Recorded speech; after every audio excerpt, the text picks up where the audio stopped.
2025 లేదా 26లో డిగ్రీ లేదా బీటెక్ చదివారా? సాఫ్ట్‌వేర్ జాబ్ కోసం ఎదురు చూస్తున్నారా? అయితే కోడ్ జ్ఞాన్ 100 డేస్ కోర్సులో చేరండి, జాబ్ సాధించండి. మిస్టర్ డాక్టర్ షేక్ అన్వర్ గారు, నమస్తే మేడం. చాలా మంది ఇంట్లో ఒక ఎనర్జీని ఉంచుకోవాలనుకుంటూ ఉంటారు. అది కూడా పాజిటివ్ ఎనర్జీ. లేచిన వెంటనే, పడుకునే ముందు, ఎనీ టైం, ఇంటికి వెళ్ళిన వెంటనే, ఆఫీస్లో నుంచైనా సరే, ఇంటి వాతావరణం ఇచ్చే ఎనర్జీ ఇంకెక్కడ మనకి దొరకదు. అవును మేడం. బట్ అదే సందర్భంలో చాలా మంది నెగిటివ్ వైబ్స్ కూడా అనిపిస్తున్నాయని చెప్తూ ఉంటారు. మన ఇంటి వాతావరణాన్ని ఫస్ట్ ఎనర్జెటిక్గా పాజిటివ్గా మార్చుకోవాలంటే లా ఆఫ్ అట్రాక్షన్ ఏం చెప్తుంది? ఎస్, జాగ్రత్తగా ఉండండి. ఇంట్లో పాజిటివ్ ఎనర్జీ రావాలని అంటే పాజిటివ్ ఎనర్జీ ఉంది అని ఎలా తెలుస్తుంది అంటే ఎప్పుడైతే గ్రోయింగ్ ఉంటుందో గుర్తుపెట్టుకొని మన లైఫ్ కూడా హ్యాపీగా గోయింగ్ అయిపోతుంది. మరి అంటే పాజిటివ్ ఎనర్జీ ఉందని ఎలా తెలుస్తుంది అంటే మొక్కలు. మీ ఇంట్లో నెగిటివ్ ఎనర్జీ ఉందా పాజిటివ్ ఎనర్జీ ఉందా అని తెలుసుకోవాలనుకుంటే నేనేమంటానంటే మీ ఇంట్లో మొక్కలు పెట్టమని చెప్తాను. మీ ఇంట్లో నెగిటివ్ ఎనర్జీ ఉందనుకోండి, ఆ మొక్కలు సరిగ్గా గ్రో అవ్వవు, పెరగవు. సో ఈసారి ఈ వీడియోలో నేను చెప్పబోయేది ఏంటంటే ఏ మొక్కలు ఎక్కడ పెట్టుకోవాలి, ఆ మొక్కలతో పాటు ఏ మొక్కలు చుట్టూ ఉంటే ఆ మొక్కలు కూడా ఇంకా ఆరోగ్యంగా ఉంటే ఇంట్లో పాజిటివ్ ఎనర్జీ ఉంటే తెలుసుకుందాం. ఫస్ట్ ఆఫ్ ఆల్ చాలా మందికి మనందరికి తెలుసు వెరీ ఫేమస్ అండ్ పవిత్రమైన మొక్క అని తెలుసు, తులసి మొక్క. సో తులసి మొక్క చాలా మందికి ఇంట్లో ముందు పెట్టుకోవాలా, వెనకాతలు పెట్టుకోవాలా, ఏ డైరెక్షన్లో పెట్టాలో కూడా చాలా మందికి తెలియదు. సో మనీ వాస్తు క్లాసెస్లో నేను స్పష్టంగా చెప్పాను. అయితే ఈ వీడియోలో తులసి మొక్కతో పాటు పక్కన ఏమేమి మొక్కలు ఉండాలి కామెంట్ బాక్స్లో టైప్ చేయండి. 6 ఇంపార్టెంట్ ప్లాంట్స్ అని టైప్ చేయండి. నేను మొత్తం ఇప్పుడు ఈ వీడియోలో 6 మొక్కల గురించి చెప్తానండి. 6 మొక్కలు గుర్తుపెట్టుకోండి. సో తులసి మొక్క, ఫస్ట్ మొక్క ఏంటంటే తులసి మొక్క. ఇది కంపల్సరీగా ఇంట్లో ప్రతి ఒక్కరిని పెట్టుకోమని చెప్తానండి. తులసి మొక్కలు ఉండడం వల్ల ఏమవుతుందంటే మీ పిల్లలు ఎప్పుడైనా సరదాగా అక్కడ ఆడుకున్నా చాలా పాజిటివ్ ఎనర్జీ ఉంటుంది. అండ్ ఇంకొకటి ఏంటంటే తులసి మొక్క తులసాకు రోజు తినడం వల్ల సైనస్ ప్రాబ్లమ్స్ రావు. అది మనకు తెలుసు హెల్త్ గురించి చాలా మందికి. సో ఇంకొకటి ఏంటంటే మెయిన్ పాజిటివ్ ఎనర్జీ చాలా బాగుంటుంది మీ ఇంట్లో. అండ్ ఇంకొకటి దీని పక్కన అంటే తులసి మొక్క పక్కన ఏమేమి మొక్కలు ఉంటాయి చాలా ప్రతి ఒక్కరి ఇంట్లో ఉండాల్సింది. నేను ఒక పెద్ద రెస్టారెంట్కి వెళ్ళండి, ఆ రెస్టారెంట్ ఎంత బిజీ ఉందంటే స్విగ్గీ, ఈ జొమాటో అన్ని ఆర్డర్స్ ఫుల్ బిజీ ఉన్నారనమాట, మామూలుగా కాదు. కూర్చోడానికి కూడా ప్లేస్ బయట వెయిటింగ్ దగ్గర ½ అవర్ పట్టిందండి. ఆ రెస్టారెంట్లోకి వెళ్తే ఎటు చూసిన మనీ ప్లాంట్స్. రీసెంట్గా ఢిల్లీ ఎయిర్పోర్ట్కి వెళ్ళాను, మీరు కూడా వెళ్ళండి. వెళ్ళిన తర్వాత ఢిల్లీ ఎయిర్పోర్ట్ దిగిన తర్వాత చూడండి, ఎయిర్పోర్ట్స్లో చూడండి, ఏ ఎయిర్పోర్ట్స్లో చూసినా ప్లాంట్స్ ఉంటాయి ఎక్కువగా, అది కూడా మనీ ప్లాంట్స్ అండి. సో ఇక్కడ మీరు తీసుకుంటే మీ దగ్గర పాజిటివ్ ఎనర్జీ ఉందా నెగిటివ్ ఎనర్జీ ఉందా అలా తెలుస్తుంది. మీరు ఆ 2 మొక్కల్ని ఎదురుగా పెట్టుకుని ఒక మొక్కతో పాజిటివ్గా మాట్లాడండి, ఇంకో మొక్కతో నెగిటివ్గా మాట్లాడండి. మీరు నెగిటివ్ కోపం వచ్చినప్పుడు ఎలా మాట్లాడతారు అలాగా ఒక మొక్కతో కోపంగా మాట్లాడండి. రోజు ఒక 21 డేస్ చేయండి. ఇంకో మొక్కతో ప్రేమగా మాట్లాడండి. ప్రేమగా ఎలా ఉన్నావు, బాగున్నావా, ఏంటి మీకు అనిపించే చేయటం వరకు కామెడీ చేస్తున్నావు అని కాదు, మొక్కలు కూడా ఎనర్జీ ఉంటుంది. గుర్తుపెట్టుకోండి, మీకు తెలిసిపోతుంది. మీకు చాలామంది సక్సెస్ ఎందుకు రావట్లేదు, డబ్బు రావట్లేదు అంటే మీ కోపం వల్ల, ఫ్రస్ట్రేషన్ వల్ల, చిరాకుల వల్ల మనకు రావాల్సినవి కూడా రావు. మనకేమవుతుందంటే చాలామంది డబ్బు వస్తే హ్యాపీగా ఉంటానంటారు. లా ఆఫ్ అట్రాక్షన్ ఏం చెప్తుందంటే హ్యాపీగా ఉంటే డబ్బులు వస్తాయి. అయితే ఇక్కడ అసలు సమస్య హ్యాపీగా ఎలా ఉండాలి అని మీరు నిజంగా తెలుసుకోవాలనుకుంటే ఈ నెల జరగబోయే క్లాసెస్లో నేను హ్యాపీనెస్ని ఎలా క్రియేట్ చేసుకోవచ్చు, ఎఫర్మేషన్స్ ద్వారా క్రియేట్ చేసుకోవచ్చు, విజులేషన్స్ ద్వారా హ్యాపీనెస్ని క్రియేట్ చేయడానికి ప్రపంచంలో టాప్ మోస్ట్ టెక్నిక్ ఒకటి ఉంది. కామెంట్ బాక్స్లో టైప్ చేయండి, గ్రాటిట్యూడ్.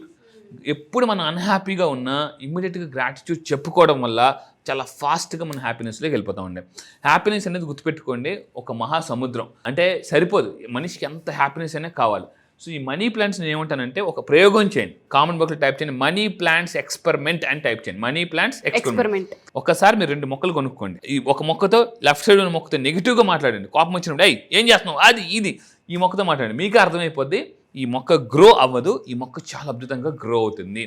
సో అంటే దీన్ని బట్టి అర్థమవుతుందంటే మన ఎనర్జీ బట్టి గ్రోయింగ్ అనేది ఉంటుంది. సో మీ ఎనర్జీ నెగిటివ్గా ఉంటే మీకు లైఫ్లో కష్టాలు వస్తాయి, మీ ఎనర్జీ చాలా పాజిటివ్గా ఉంటే హ్యాపీనెస్ వస్తుంది. అండ్ ఇంకోటి ఏంటంటే థర్డ్ ప్లాంట్ పెట్టుకోండి. కామెంట్ బాక్స్లో మొత్తం 6 ప్లాంట్స్ టైప్ చేయండి. సెమీ ప్లాంట్ అంటారండి, సెమీ మొక్క. ఈ మొక్క ఇంట్లో పెట్టుకోవడం వల్ల ఏమవుతుందంటే నెగిటివ్ ఎనర్జీని తగ్గిస్తుంది. నేను చాలామంది చెప్తాను, మీరు ఎక్కడికైనా వెళ్ళి మెడిటేషన్ చేసేటప్పుడు ఏ చెట్టు కింద మెడిటేషన్ చేయండి, లేదా ఏ మొక్కల దగ్గర మెడిటేషన్ చేయండి. మీకు చాలా పాజిటివ్ ఎనర్జీ వస్తుంది, ప్రశాంతత వస్తుంది, మన నెగిటివ్ ఎనర్జీ మొత్తం తీసుకుంటుందండి. నేను లా ఆఫ్ అట్రాక్షన్ చాలామంది చెప్తాను, ట్రీ హగ్. కామెంట్ బాక్స్లో టైప్ చేయండి, ట్రీ హగ్. నెగిటివ్ ఉండేటప్పుడు చెట్టును ఆనుకొని మీరు మెడిటేషన్ చేయండి. చెట్టును ఆనుకొని మెడిటేషన్ చేస్తున్నప్పుడు దీన్ని ట్రీ మెడిటేషన్ అంటారు. ట్రీ మెడిటేషన్ మీరు ఏమనుకోవాలంటే నాలో ఉన్న నెగిటివ్ ఎనర్జీ మొత్తం ఈ ట్రీ మొత్తం తీసేసుకుంటుంది, నాకు పైనుంచి పాజిటివ్ ఎనర్జీ వస్తుంది చెట్టు నుంచి అని అనుకోండి. సో అంటే ఇక్కడ మీరు తీసుకుంటే చెట్టుకి అంత పవర్ ఉంటుందా? ఎస్, ఎందుకంటే చెట్టు భూమాతతో కనెక్ట్ అయి ఉంటుంది కాబట్టి సో అంటే ఈ నేచర్లో ఒకటి ఈ పంచభూతాల భూమి ఒకటి కాబట్టి చెట్టుకి అంత పవర్ ఉంటుంది. చెట్టు బ్లెస్సింగ్స్ కూడా అందుకే చాలామంది ఏంటంటే చెట్టు కింద ఎవరైనా టెంపుల్స్కి వెళ్ళినప్పుడు చెట్టు కింద అవి కడతారు ఇవి కడతారు. చెట్టుకి అంత పవర్ ఉంటుందండి. సో ఇంకొకటి ఏంటంటే తులసి మొక్క పక్కన ఈ సెమీ మొక్క నాటడం వల్ల పాజిటివ్ కూడా జరుగుతుంది. కానీ నేను ఒకటే చెప్తా, మీ ఇంట్లో ఏదైనా మొక్కలు నాటేటప్పుడు ఒక ఇంటెన్షన్ సెట్ చేసుకుని వేసుకోండి. ఫర్ ఎగ్జాంపుల్ లాస్ట్ టైం ఒక ఆవిడ వాళ్ళ అబ్బాయికి మ్యారేజ్ అవ్వట్లేదు. నేను ఆవిడకి ఏం చెప్పానంటే, మేడం మీరు మొక్కలు నాటినప్పుడు సో ఒక ఇంటెన్షన్ మా అబ్బాయికి మ్యారేజ్ అవ్వాలి అనుకుని నాటమని చెప్పాను. అప్పుడు అది ఆరోగ్యంగా పెరుగుతున్నప్పుడు ఎలా ఉంటుందండి, ఆ ఎనర్జీస్ మనకు వస్తూ ఉంటాయి, పాజిటివ్ ఆరా దొరుకుతుంది. ఎగ్జాక్ట్లీ. మనకు కూడా ఎవరైనా ఇంటికి వెళ్ళినప్పుడు చాలా అందమైన ప్లాంట్స్ చూడండి, మీకు ఎంత హ్యాపీనెస్ అనిపిస్తుంది. నేను రీసెంట్గా హైదరాబాద్ ఒక రెస్టారెంట్ పెట్టారు, ఎటు చూసినా ఎక్కడ చూసినా మొక్కలే. మొన్న రీసెంట్గా హైదరాబాద్ ఎయిర్పోర్ట్లో రీసెంట్గా ఒక రెస్టారెంట్ పెట్టారు. ఎలా అంటే ఆ టేబుల్ మీద కూడా మొక్కలే, ఎక్కడ చూసినా మొక్కలేనండి. మొక్కలు చూడడం వల్ల మీరు ఎప్పుడైనా స్ట్రెస్లో ఉన్నప్పుడు ఏం చేయాలి సార్, గ్రీన్ కలర్ ప్లాంట్స్ చూడాలి. దీనివల్ల బ్రెయిన్లో స్ట్రెస్ లెవెల్స్ చాలా బాగా తగ్గుతాయి. సెమీ మొక్క పెంచడం వల్ల నెగిటివ్ ఎనర్జీని తీసేసుకుంటుంది. అండ్ ఇంకా మీరు తీసుకుంటే పారిజాతం మొక్క. సో ఈ మొక్కలకి వెళ్ళి ఎప్పుడైనా స్ట్రెస్లో ఉన్నప్పుడు మీరు చేయాల్సింది ఏంటంటే స్మెల్స్ బాగా పీల్చాలి.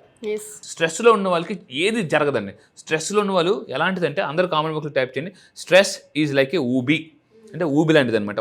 ఒకసారి ఊబిలో అడుగు పెడితే ఎలా అయితే అలా దిగిపోతారో తెలియకుండానే స్ట్రెస్ అనేది ఊబి లాంటిది. ఒక్కసారి మీరు అందులోకి వెళితే మీకు తెలియకుండానే అందులోకి దిగిపోతారు. సార్ మా ఇంట్లో నాకు ఎవరు సపోర్ట్ చేయడం లేదు, నన్ను ఎవరు పట్టించుకోవడం లేదు, ఇలాంటి చాలామంది ఫీల్ అవుతుంటారు అనమాట. అలాంటి వాళ్ళకి ఈ నా క్లాసెస్ చాలా అద్భుతంగా ఉపయోగపడతాయి. ఈసారి జరగబోయే 11 days క్లాసెస్లో ఎక్కువగా ఫైనాన్షియల్ స్ట్రెస్ నుంచి ఎలా బయటపడాలి, సార్ మాకు మనీ స్ట్రక్ అయిపోయింది వాటిని ఎలా మేనిఫెస్టేషన్ చేయాలి, లేదనుకుంటే ఏ ప్రొడక్ట్స్ వాడాలి, ఏ క్రిస్టల్స్, ఇప్పుడు చూడండి ఇలాంటి క్రిస్టల్స్ గురించి కూడా నేను చాలా డీటెయిల్గా చెప్తాను. అండ్ ఇంకా మీరు తీసుకుంటే ఇక్కడ ఈ వీడియోలో మీరు ఎప్పుడైనా స్ట్రెస్ ఉన్నప్పుడు నేను చెప్తానండి, టేక్ ఏ డీప్ బ్రీత్. కానీ మీరు ఏం చేయాలంటే ఒక మంచి మొక్క వాసన చూడండి, పువ్వుల వాసన చూడండి, దానివల్ల కూడా స్ట్రెస్ లెవెల్స్ బాగా తగ్గుతాయి. స్ట్రెస్ ఉన్న వాళ్ళు మేనిఫెస్టేషన్ చేయలేరు. సో ఇంకా నెక్స్ట్ ఏ మొక్క, ఒక మోటివేషన్ సాంగింగ్లో ఉంటుందండి, అరటి చెట్టుని ఎంత కోసేసినా, ఒక మహాకవి రాశారనమాట, అరటి చెట్టుని ఎంత కోసేసినా గుర్తుపెట్టుకుని మళ్ళీ పెరుగుతుంటుంది. అంటే భగవంతుడు, నేచర్, యూనివర్స్ మనకి మొక్కల ద్వారా ఒక మెసేజ్, ఒక మోటివేషన్ ఇస్తుంది. ఏమని ఇస్తున్నారు, బాబు నువ్వు అరటి చెట్లాగా కోసేసిన మళ్ళీ ఎదుగు అని చెప్పేసి. ఎస్ ఎగ్జాక్ట్లీ అండి. సో తులసి అండ్ అరటి మొక్కలు ఇంట్లో పెంచుకోవడం కూడా చాలా మంచిది. అందుకే మీకు తెలుసు మనం ఎక్కడికి వెళ్ళినా కూడా పెద్ద స్టార్ హోటల్స్ కూడా అరిటాకులు పెడుతున్నారు. సో అరిటాకు అనేది చాలా మంచిది, అది ఇంట్లో ఉండడం వల్ల కూడా చాలా మంచిది. నెక్స్ట్ మొక్క గురించి చెప్తాను చూడండి, అపరిచిత మొక్క. ఇది చాలా పవిత్రమైన మొక్క. అండ్ ఇంకోటి దేవతలు కూడా ఒకప్పుడు దీన్ని పూజలో వాడేవారు. అండ్ ఇక్కడ ఈ మొక్కకు ఉన్న స్పెషాలిటీ, ఇందులో ఉన్న ఫ్లవర్కు ఉన్న స్పెషాలిటీ ఏంటంటే బ్లూ గుర్తుపెట్టుకోండి, పవర్ ఆఫ్ బ్లూ అని టైప్ చేయండి. ఈసారి జరగబోయే క్లాసెస్లో నేను కలర్స్ గురించి కూడా చెప్పబోతున్నాను. ఏ కలర్స్ మీరు వాడడం వల్ల కూడా చాలా ఫాస్ట్గా మనీని అట్రాక్ట్ చేయొచ్చు. ఈసారి జరగబోయే క్లాసెస్ వెరీ వెరీ స్పెషల్. ఎందుకంటే కలర్స్ కామన్ బుక్లో టైప్ చేయండి, కలర్స్ ఫర్ మనీ అని టైప్ చేయండి. సో ఇలా ఈ 6 మొక్కలు మీరు వాడడం వల్ల గుర్తుపెట్టుకోండి మీ హ్యాపీగా ఉంటారు. ఈ 6 మొక్కలు మస్తుగా ఇంట్లో పెంచుకోండి. అండ్ వీటి వల్ల ఐశ్వర్యం, శ్రేయస్సు, భగవంతుని యొక్క అనుగ్రహం కూడా వస్తుంది. అండ్ మొక్కలు కూడా చాలా మందికి బ్లెస్ చేస్తాయని తెలియదు. మీ ఇంట్లో మొక్కలు ఉంటే కంపల్సరీగా వాటర్ వేయండి. వాటర్ వేయకపోతే ఏమవుతుందంటే అవి ఎండిపోతున్నప్పుడు చెప్పించేస్తాయండి గ్యారంటీగా. ఎందుకో తెలుసండి, మనం ఎవరైనా ఇంటికి పిలిచి అన్నం పెట్టకపోతే వాళ్ళకి ఎంత బాధ అనిపిస్తుంది. మీరు ఇంటికి హ్యాపీగా తెచ్చుకుని మొక్కలకి వాటర్ వేయలేదు అనుకోండి, అవి ఎండిపోతున్నప్పుడు ఖచ్చితంగా వాటి యొక్క నెగిటివ్ ఎనర్జీ కూడా మన మీద పడతాయి. సో మీ ఇంట్లో మొక్కలు ఉంటే కంపల్సరీగా వాటిని బాగా వాటర్ వేసి ప్లాంట్ చేయండి. అవి కూడా ఇంపార్టెంట్ మొక్కలే పెంచుకోండి. తప్పకుండా sir. Thank you sir. Thank you so much. Thank you madam.